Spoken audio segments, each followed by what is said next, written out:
오늘 안식일 논쟁입니다. 이 말씀을 통해서 오늘 나는 과연 은혜에서 멀어지고 있는가, 아니면 내가 율법주의로 빠지고 있는가, 오늘 간략하게 세 가지만 우리 딱 살펴보고 기도했으면 좋겠습니다. 신앙생활하다 보면 저도 목사이긴 하지만 왜 이러지 하고 할 때가 종종 있습니다. 내 열심에 도취하거나 심취해서 속상하게 그 은혜의 길을 가다가 누군가 믿게 보일 때도 있고요. 그리고 속상할 때가 참 많이 있습니다. 그럴 때 다시 한번 내가 과연 이 갖는 감정과 저 상대방을 대하는 태도와 자세, 눈빛과 언어와 이 모든 것들이 과연 하나님 보시기 기쁘신 것인가 라고 순간순간 점검하지 않으면 목사인 저조차도 어쩔 수 없구나, 이렇게 흐릅니다. 이렇게 힘을 잃은 나무 토막이 하류로 떠내려가는 처럼. 자, 무슨 얘기냐? 이제 얘기하지 말고 말씀을 봅시다. 1절. 자, 같이 다시 한번 앞부분만 읽어볼게요. 시작. 스톱. 언제요? 그때. 마태복음의 특징입니다. 그때. 그때라는 얘기는 앞에 있는 문장을 보란 얘기겠죠. 영어로 at that time 이렇게 되어 있습니다. 그러면 11장에서 무슨 얘기를 하셨냐? 이 말씀을 하셨어요. 수고하고 무거운 짐진 자들아 다 내게로 오라. 그 다음 말씀이 뭔가요? 내가 너희를 쉬게 하리라. 29절. 나는 마음이 온유하고 겸손하니 나의 멍에를 메고 내게 배우라. 그러면 너희 마음이 쉼을 얻으리니 이는 내 멍에는 쉽고 내 짐은 가벼움이라 하시니라. 그때 라는 말입니다. 그러니까 앞에 있는 말씀과 지금부터 진행된 말씀 사이에는 관련과 관계가 밀접하게 있다라는 말이죠. 그러니까 지금 반대되는 말씀을 하고 싶은 거예요. 그러면 우리 주님께서 우리 보고 오라고 쉬라고 했는데 우리는 왜 이렇게 무거울까요? 그 부분만 간략하게 보시면 28절에 보시면 29절. 나는 마음이 온유하고 겸손하니 나의 멍에를 메고 내게 배우라. 그러니까 배우는 겁니다. 그러니까 우리가 보통 오해해요. 내가 예수 믿는데 왜 이렇게 쉼이 없어? 그런데 한 가지 기억하셔야 할 게 있어요. 배워야 할 사항이 두 가지가 있는데 그것이 온유입니다. 온유는 뭐냐면 절제된 강함이에요.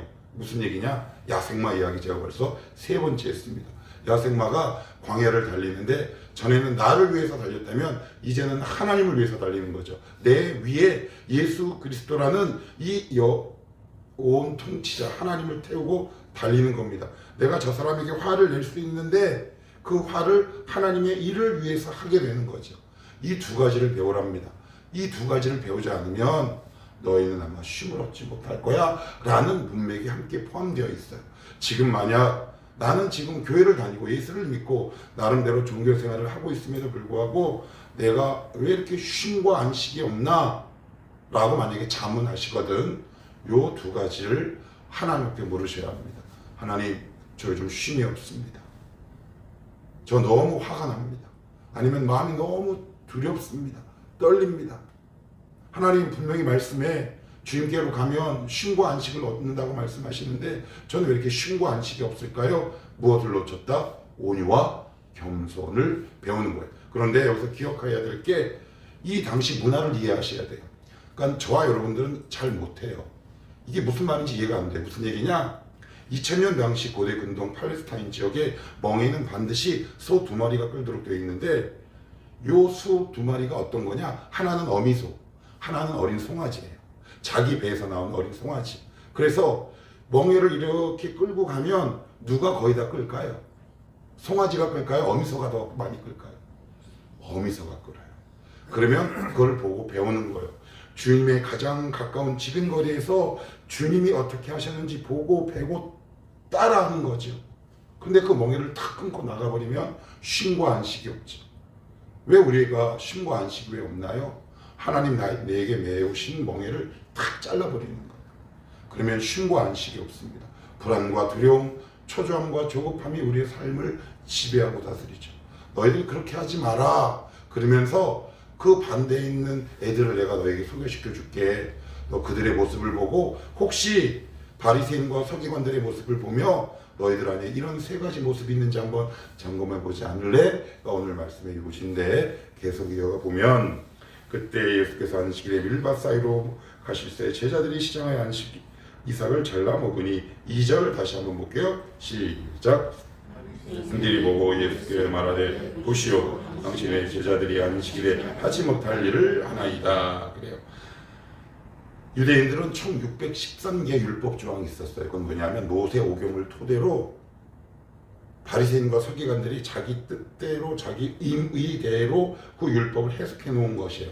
그래서 613개 율법 조항이 있는데 365개는 1년이 365일이잖아요. 하루에 하나를 딱 따서 365개의 금지 조항을 딱 만들었어요.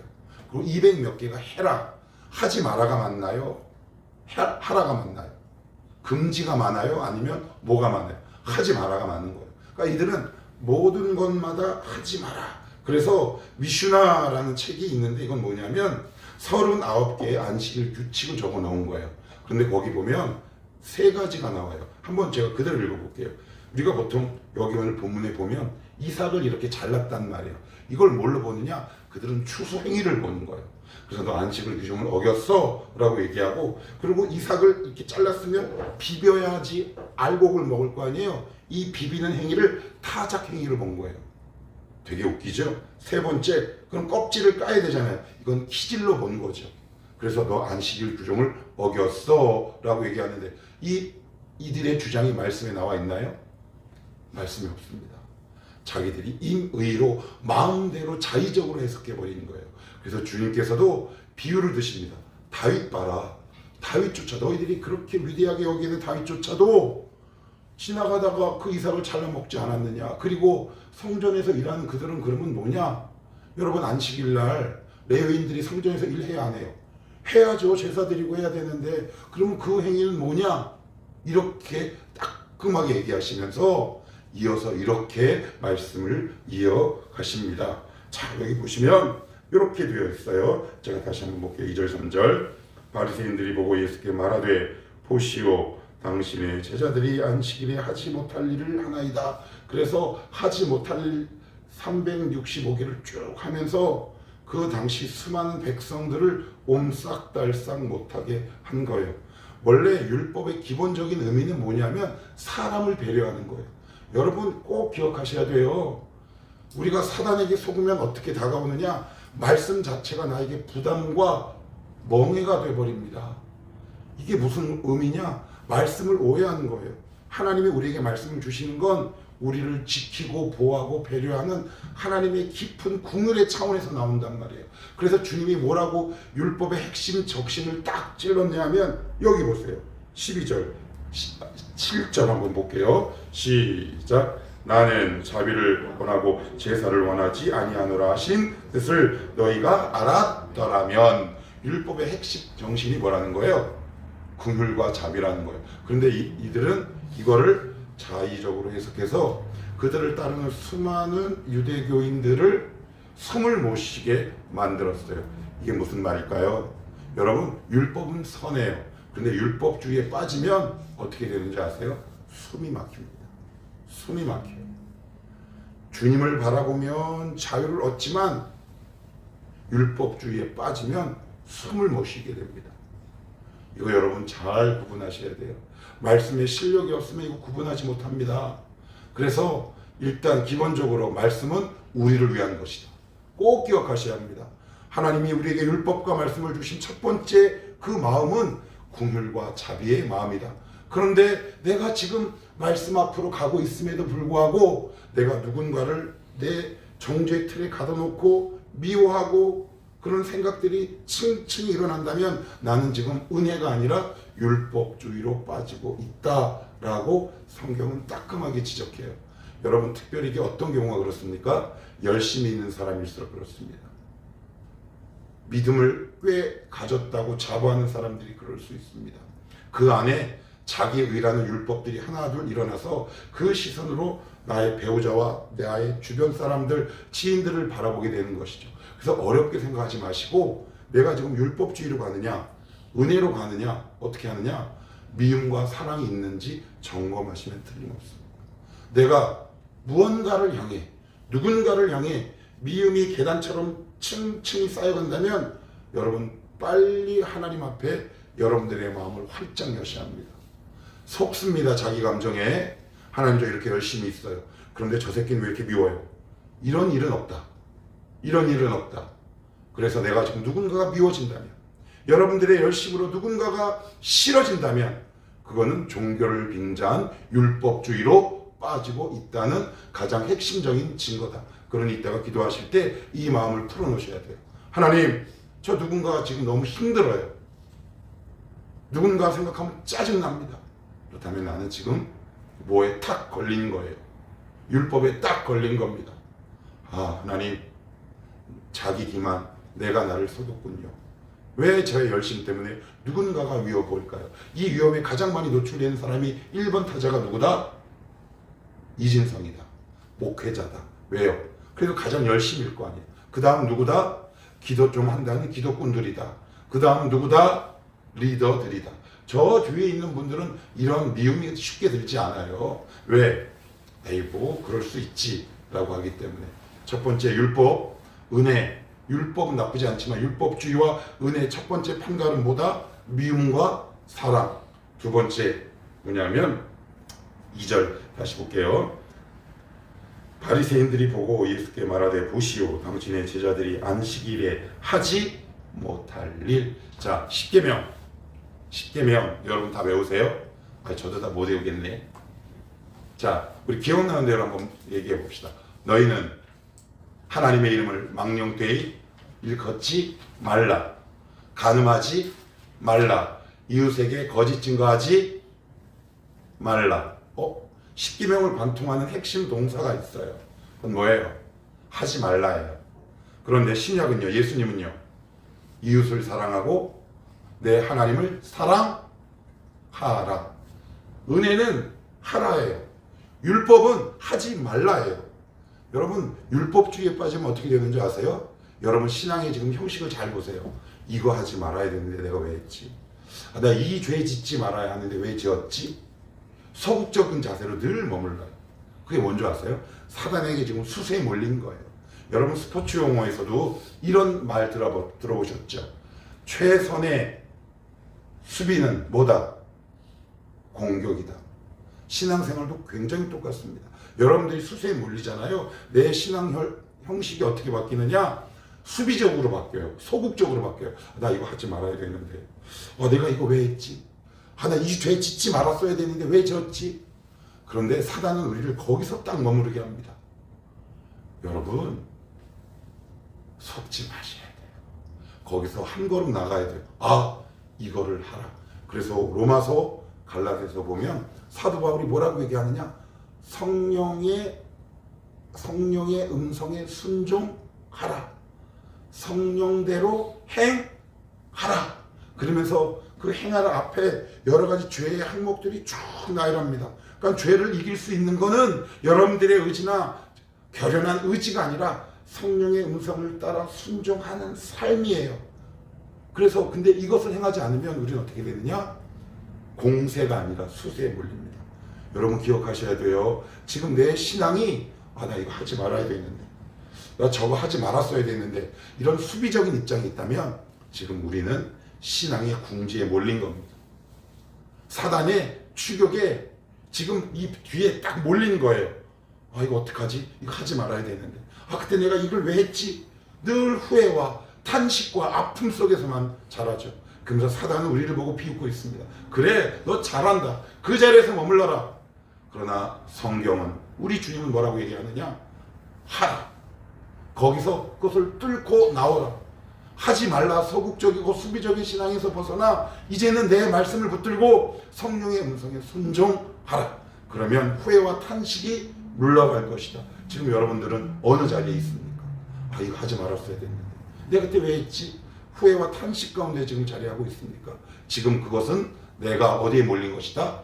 수세에 몰린 것이다. 두 번째 말씀드렸어요. 내가 지금 은혜에 가까이 있느냐? 율법주의에 빠지느냐? 수세와 공세. 두 번째 말씀드렸습니다. 그러면 세 번째, 요 마지막 절에 써 있습니다. 같이 읽어봅시다.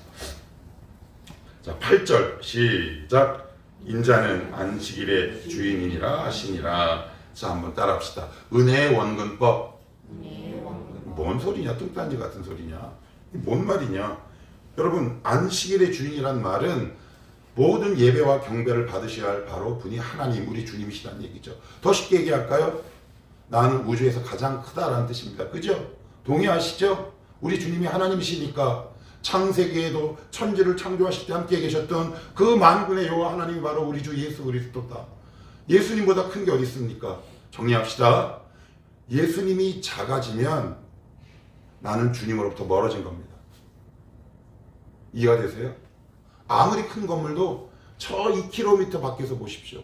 작게 보입니까? 크게 보입니까? 작게 보이죠.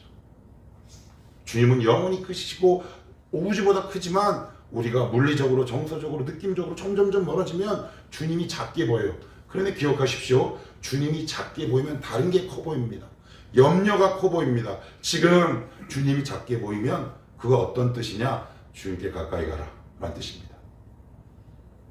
최근에 여러분들 혹시 주님이 작게 보이셨습니까? 염려와 두려움이 그 뭐야? 오락 중에 이렇게 막 튀어나온 걸 뭐라 그래? 찬양아? 두더지. 아, 두더지. 두더지처럼 여러분들 다양한 것들이 막 튀어나오죠? 그거 왜 그럴까요? 사단이 뭐라는 줄 알아요? 너 이거 빨리 해결해야 돼. 이것도 해결해야 돼. 아씨, 왜 안 되지? 그런데 어느덧 나는 그 사이 주님과 점점 멀어져. 이거 주님이 별거 아니네. 이렇게 돼요. 그럴 때 어떻게 해요? 은혜의 원근법을 기억하시라. 내가 지금 주님이 너무 작게 보인다면 그건 지금 영적 건강의 적신호가 이미 켜진 거다. 지금 여러분들 뭐가 커 보이세요? 동의하기 싫으시죠? 마음이 깜빡해지면 말씀이 잘 안 들리거든요. 하나님이 멀어지고 주님이 작게 보이면 그 표류하는 신앙을 이제는 중단하시고 하나님께 더 가까이 가십시오. 주님이 크게 보여야 다른 문제가 작게 보입니다. 자, 2030 뭐가 크게 보일까? 직장, 취업, 이직, 진학 뭐 되게 많아. 그지? 민철아, 뭐가 가장 크냐? 엄마 아빠가 가장 크냐? 그리스도인은 주님이 가장 큰 분으로 모시며 사는 사람들입니다. 은혜에도 원근법이 있다. 지금 여러분들이 무엇이 가장 크게 보이는지, 무엇이 작게 보이는지, 만약 주님이 콩알만하게 보였다 그러면 어떻게 하시라? 뭐 어떻게 해요? 주님 하고 달려가야지. 주님 달려가야지. 그걸 언제 깨닫느냐? 누가복음에는 탕자의 비유에 보면 이런 게 나오죠. 쫄쫄 굶고 망하면 그때 주님이 크게 보인다. 그러나 우리는 그 짓은 하지 말자. 주님께서 여러 사인을 줄 때 나 지금 왜 이렇게 주님이 작게 보이고 왜 이렇게 돈이 크게 보이지? 주님은 작게 보이고 왜 이렇게 이게 크게 보이지? 라고 딱 느꼈을 때 이 말씀을 듣고 그 길에서 유턴하는 자가 지혜롭다. 기억합시다. 세 번째, 은혜 무슨 법? 원근법. 이 믿음의 공식에 여러분들 한번 적용해 보십시오. 나의 지금 주님과의 관계는 어느 정도 떨어져 있는지. 오늘도 이 자리에 여러분들이 아침에 출근길을 목전에 두고 이 자리에 나왔습니다. 잘하셨습니다. 왜 나오셨습니까? 특성 부르려고 나오셨습니까? 훌륭합니다. 더 훌륭한 걸 알려드리겠습니다. 오늘도 이 말씀을 붙들고 하나님 앞에 우리 이렇게 기도합시다. 어떻게 해요? 하나님, 오늘 이 기도에, 이 묵별 기도회를 통해 은혜의 원근법을 통해 제가 주님께 가까이 가기를 원합니다. 주님이 더 크게 되기를 원합니다. 크게 보여지기를 원합니다.